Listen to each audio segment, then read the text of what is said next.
Hello guys, welcome back to mister 3G vlogs. మరొక వీడియోలో మీ అందరికీ స్వాగతం సుస్వాగతం. నా పేరు త్రినాథ్. నేను ఇండియన్ రైల్వేలో టెక్నీషియన్ గా వర్క్ చేస్తూ ఉన్నాను.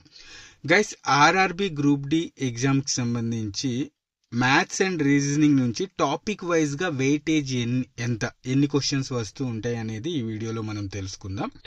ఇంకో విషయం మీ అందరికీ చెబుతూ ఉన్నాను, చూడండి గైస్, మ్యాథ్స్ అండ్ రీజనింగ్ ఏవైతే ఉన్నాయో అందులో మీ పట్టు బాగుంటే గనుక స్కోర్ అనేది చాలా బాగా వస్తుంది. మీది క్వశ్చన్స్ చాలా ఎక్కువ అటెంప్ట్ చేయగలుగుతారు. ఎందుకంటే గైస్ చూడండి, సైన్స్ అనేది అందరూ చదివేస్తారు, జీకే అండ్ జనరల్ అవేర్నెస్ అనేది, కరెంట్ అఫైర్స్ అనేది అందరూ చదివేస్తారు.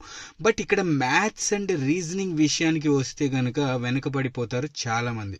50% మంది మ్యాథ్స్ అండ్ రీజనింగ్ సరిగ్గా చేయలేరు. చలో రీజనింగ్ కొంచెం చేసేస్తారు అనుకుందాం, బట్ మ్యాథ్స్ విషయానికి వస్తే కనుక చాలా వెనుకబడిపోతారు అన్నమాట. ఓకేనా? బట్ ఈ వీడియోలో మీకు టాపిక్ వైజ్గా ఎన్ని క్వశ్చన్స్ వస్తాయి అనేది చెబుతాను. ఇది చెప్పిన తర్వాత కూడా మీరు ప్రాక్టీస్ చేయలేదు అనుకుంటే కనుక అది మీ పొరపాటే. ఎందుకంటే ఇందులో నుంచి ప్రశ్నలు వస్తాయి అని మీకు తెలుసు, అయినా మీరు ప్రాక్టీస్ చేయకపోతే కనుక మీదే ప్రాబ్లం అవుతుంది. ఓకేనా?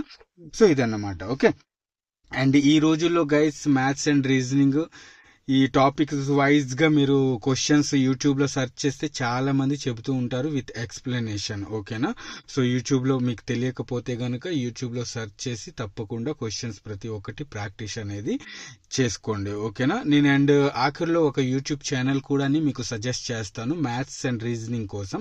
సో ఇక్కడ మనందరికీ తెలిసిందే, మ్యాథ్స్ అండ్ రీజనింగ్ కలిపి టోటల్ గా 55 ప్రశ్నలు అయితే వస్తాయి. రీజనింగ్ నుంచి 30, అలాగే మ్యాథమెటిక్స్ నుంచి ఒక 25 ప్రశ్నలు వస్తాయని మీ అందరికీ తెలిసిందే. ఓకేనా?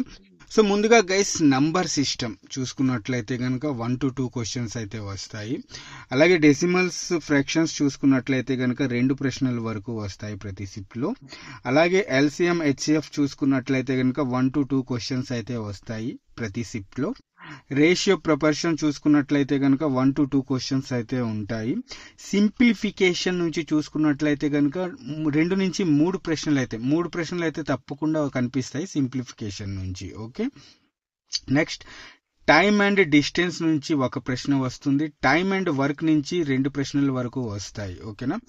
ప్రాఫిట్ అండ్ లాస్ నుంచి 2 నుంచి 3 ప్రశ్నల వరకు వస్తాయి. ఓకే, ట్రిగోనమెట్రీ నుంచి 2 నుంచి 4 ప్రశ్నల వరకు వస్తాయి అన్నమాట. కొన్ని సార్లు ఏం జరుగుతుంది అంటే ఈ ప్రాఫిట్ అండ్ లాస్ క్వశ్చన్స్ పెరుగుతాయి, ఈ ట్రిగోనమెట్రీ క్వశ్చన్స్ అని తగ్గొచ్చు. ఓకేనా? వెనక ముందు అవ్వచ్చు. ఓకేనా? బట్ ఈ ప్రాఫిట్ అండ్ లాస్ నుంచి 100% క్వశ్చన్స్ అయితే ఎక్కువనే ఉంటాయి. ట్రిగోనమెట్రీ నుంచి కూడా క్వశ్చన్స్ అయితే ఉంటాయి. ఓకేనా? నెక్స్ట్ స్క్వేర్ రూట్ నుంచి ఒక ప్రశ్న ఉండే అవకాశం ఉంటుంది. క్యాలెండర్ క్లాక్ నుంచి ఒక ప్రశ్న ఖచ్చితంగా ప్రతి షిఫ్ట్ లో ఉంటుంది. ఓకేనా? క్యాలెండర్ క్లాక్ సంబంధించి, అలాగే యావరేజ్ కి సంబంధించి ఒక ప్రశ్న అయితే తప్పకుండా ఉంటుంది. దీంతో పాటు పర్సంటేజ్ కి సంబంధించి 1 నుంచి 2 ప్రశ్నలు అయితే ఉంటాయన్నమాట తప్పకుండా. ఓకేనా?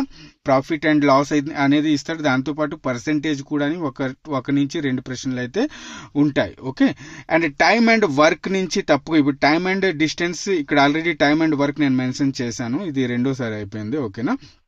Next SI simple interest and compound interest నుంచి 1 నుంచి 3 ప్రశ్నలు అయితే అడుగుతాడు. అలాగే ఆల్జీబ్రా నుంచి 2 నుంచి 3 క్వశ్చన్స్ అయితే ఉంటాయి.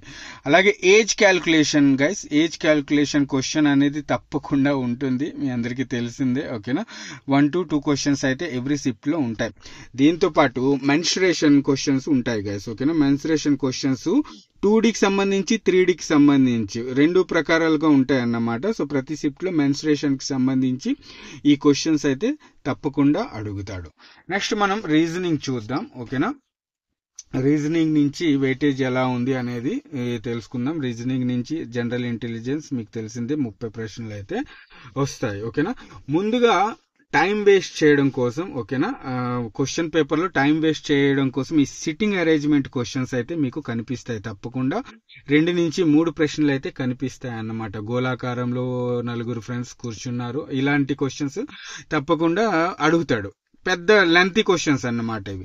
దీంతో పాటు మిర్రర్ ఇమేజ్ ఉంటుంది ఒక క్వశ్చన్. ఓకేనా? ఈ మిర్రర్ ఇమేజ్ తప్పకుండా మీకు ఖచ్చితంగా ఒక ప్రశ్న ప్రతి షిఫ్ట్ లో ఉంటుంది గైస్. ఓకేనా? మిర్రర్ ఇమేజ్ అండ్ అలాగే అనాలజీస్ చూసుకున్నట్లయితే ఇంకా 3 నుంచి 4 ప్రశ్నలు ఉంటాయి. నంబర్ అండ్ ఆల్ఫాబెటికల్ సిరీస్, ఓకేనా, number series and alphabetical series ఉంటుంది కదా, తప్పకుండా 3 నుంచి 4 ప్రశ్నలు అయితే ఉంటాయి. 2 నంబర్ సిరీస్ కి సంబంధించి, 2 ప్రశ్నలు ఆల్ఫాబెటిక్ కి సంబంధించి తప్పకుండా ఉంటాయి అన్నమాట. 3 నుంచి 4 ప్రశ్నలు అయితే ఇస్తాడు, ఓకేనా. అలాగే కోడింగ్ డీకోడింగ్ నుంచి 2 నుంచి 3 ప్రశ్నలు అయితే ఉంటాయి. మ్యాథమెటికల్ ఆపరేషన్స్ 2 నుంచి 3 ప్రశ్నలు అయితే ఉంటాయి. ఓకే అన్న, మరి ఏ ప్రశ్న ఎలా ఉంటుంది అని తెలియని వాళ్ళు చాలా మంది ఉంటారు. మీరు ప్రీవియస్ ఇయర్ క్వశ్చన్ చూడండి, క్వశ్చన్ పేపర్ చూడండి, తప్పకుండా మీకు అర్థమైపోతుంది. లేదా మీ వద్ద బుక్ ఏమైనా ఉంటే గనక తప్పకుండా ఉదాహరణకి కోడింగ్ డీకోడింగ్ టాపిక్ సబ్జెక్ట్ చూడండి, ఓకేనా. మ్యాథమెటికల్ ఆపరేషన్స్ చూడండి, క్వశ్చన్స్ ఎలా ఉంటాయి అనేది మీకు తెలిసిపోతుంది అన్నమాట, ఓకేనా.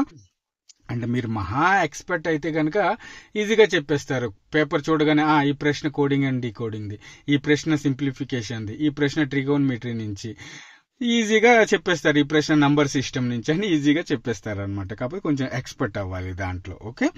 సో అదన్నమాట, ఓకే. క్లాసిఫికేషన్ నుంచి 1 to 2 క్వశ్చన్స్ వస్తాయి. స్టేట్మెంట్ అండ్ ఆర్గ్యుమెంట్స్ నుంచి తప్పకుండా 2-3 క్వశ్చన్స్ వస్తాయి అనమాట. స్టేట్మెంట్, ఆర్గ్యుమెంట్స్, అలాగే కన్క్లూజన్ అని కూడా ఒకటి ఉంటుంది, ఓకేనా. స్టేట్మెంట్, ఆర్గ్యుమెంట్స్ అండ్ కన్క్లూజన్ నుంచి 2 నుంచి 3 ప్రశ్నలు అయితే తప్పకుండా వస్తాయి. వెన్ డయాగ్రామ్ నుంచి క్వశ్చన్స్ వస్తాయి, కనిపిస్తాయి, 1 to 2 క్వశ్చన్స్. క్లాక్, క్యాలెండర్ తప్పకుండా 1 to 2 క్వశ్చన్స్ ఉంటాయి. బ్లడ్ రిలేషన్ నుంచి తప్పకుండా క్వశ్చన్స్ అయితే ఉంటాయి గైస్, ఓకేనా. అలాగే డైరెక్షన్స్ అన్నమాట. ఒక క్వశ్చన్ ఇదే చెప్పాను కదా, టైం వేస్టింగ్ క్వశ్చన్స్ అన్నమాట ఇవి. డైరెక్షన్ అండ్ సిట్టింగ్ అరేంజ్మెంట్స్ ఇవన్నీ time wasting questions, but easy అన్నమాట. అంటే మీరు ఒకసారి నేర్చుకుంటే కనుక ఈజీ అనిపిస్తుంది మీకు అది. అలాగే జంబ్లింగ్ క్వశ్చన్స్ ఉంటాయి ఒకటి. స్టేట్మెంట్ కన్క్లూజన్ చెప్పాను కదా, స్టేట్మెంట్ ఆర్గ్యుమెంట్స్ అండ్ అలాగే స్టేట్మెంట్ కన్క్లూజన్ క్వశ్చన్స్ ఒక ప్రశ్న అయితే ఉంటాయి అన్నమాట. ఇవన్నీ లెంతీ ప్రశ్నలు, ఓకేనా. అలాగే డైరెక్షన్ డిస్టెన్స్ నుంచి ఒక ప్రశ్న. పజల్, కోడింగ్ పజల్ ఇమేజ్, అలాగే పజల్ వేరేగా, ఈ ప్రశ్న తప్పకుండా మీకు కనిపిస్తాయి అన్నమాట.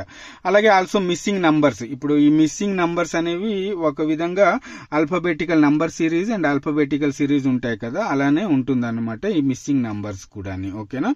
సో ఇక్కడ నుంచి కూడా 1 నుంచి 2 ప్రశ్నలు అయితే వచ్చే అవకాశాలు ఇక్కడ చాలా ఉన్నాయి. సో ఇది గైస్ మ్యాథ్స్ అండ్ రీజనింగ్ సంబంధించి టాపిక్ వైజ్ గా ప్రశ్నలు ఉన్నాయన్నమాట. గైస్ చూడండి, ఈ ప్రశ్నలు టైమ్ అండ్ డిస్టెన్స్ నుంచి ప్రశ్నలు వస్తాయి, టైమ్ అండ్ వర్క్ నుంచి ప్రశ్నలు వస్తాయని మీకు తెలిసి కూడా మీరు ప్రాక్టీస్ చేయకపోతే గనక తప్పు మీదే, ఓకేనా. సో ఇదన్నమాట. అన్న నాకు మ్యాథ్స్ రాదన్న, జీకే జనరల్ ఎవరి నుంచి పేపర్ క్లియర్ చేయొచ్చా అంటే అవదు గైస్, ఓకేనా. మ్యాథ్స్, రీజనింగ్ చాలా కీ రోల్ ప్లే చేస్తుంది మీ స్కోర్ పెంచడం కోసం, ఓకేనా.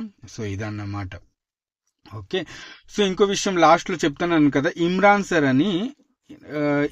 సార్ అని హిందీలో చెబుతూ ఉంటారు. చాలా మంచిగా ఎక్స్ప్లెనేషన్ చేస్తారు. ఒకసారి తప్పకుండా యూట్యూబ్ లో మీరు సెర్చ్ చేసి చూడండి. ఈ టోటల్ నేను ఎన్ని సబ్జెక్ట్స్ చెప్పానో వాటికి సంబంధించి ప్రతి సబ్జెక్టు అతను ఈజీ వేలో అర్థమయ్యేలా చెప్పాడు అనమాట. ఫ్రీ క్లాసెస్ ఉంటుంది, ఓకేనా. మీరు ఫ్రీగా యూట్యూబ్ లో సెర్చ్ చేసి చూసుకోవచ్చు, ఓకే.